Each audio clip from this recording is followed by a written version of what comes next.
اس کے علاوہ ہمارے یہاں بڑا مشہور ہے، شب برات میں لوگ قبرستان جاتے ہیں۔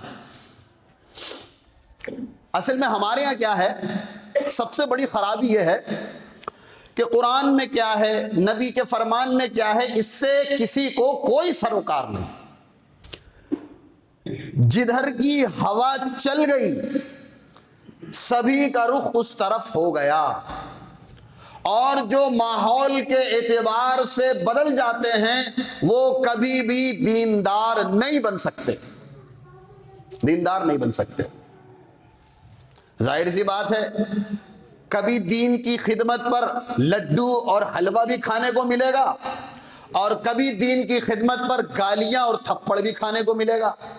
تو جب حلوہ اور لڈو کا ٹائم تھا تو سب سے آگے تھے، اور جیسے ہی پتھر گالی اور تھپڑ کھانے کا وقت آیا تو کہا بھائی ہمارے بس کی بات نہیں ہے۔ یہ کون لوگ ہیں جو ہواؤں کے رخ سے اپنے دین کو بدل دینے والے ہیں؟ تو قبرستان جانے کی بڑی دھوم مچتی ہے، باقاعدہ قبرستانوں کو صاف کرا دیا جاتا ہے۔ قبرستانوں کو آپ صاف رکھیے، اسی مہینے میں آپ کو کیوں فکر ہوئی؟ قبرستان صاحب جانا چاہیے۔ حدیث نہیں ہے کیا ترمذی کی، اللہ کے نبی صلی اللہ علیہ وسلم گئے تھے قبرستان؟ ٹھیک ہے، اللہ کے رسول گئے تھے قبرستان، اسی رات کو گئے تھے، مان لیا ہم نے، لیکن چپکے سے، اکیلے، کسی صحابی رسول کو نہیں پتا، کسی کو نہیں بتایا۔ حضرت عائشہ صدیقہ رضی اللہ تعالی عنہا برابر میں لیٹی ہوئی ہیں، سو رہی ہیں، اتنی خاموشی سے اٹھے کہ حضرت عائشہ کو بھی نہیں جگایا۔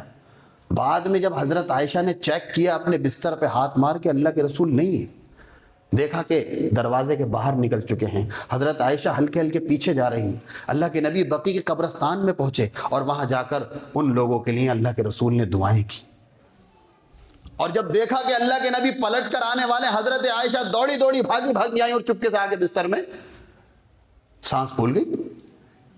اللہ کے رسول جب اپنے حجرے میں واپس آئے، پوچھا ہے عائشہ کیا مسئلہ ہے، لیٹے لیٹے کیسے سانس پھول رہی ہے تمہیں؟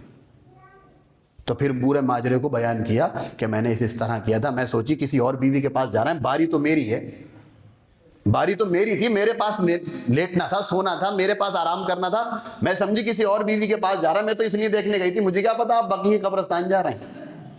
اگر یہ قبرستان جانا سنت تھا، اللہ کے رسول نے بتایا کیوں نہیں؟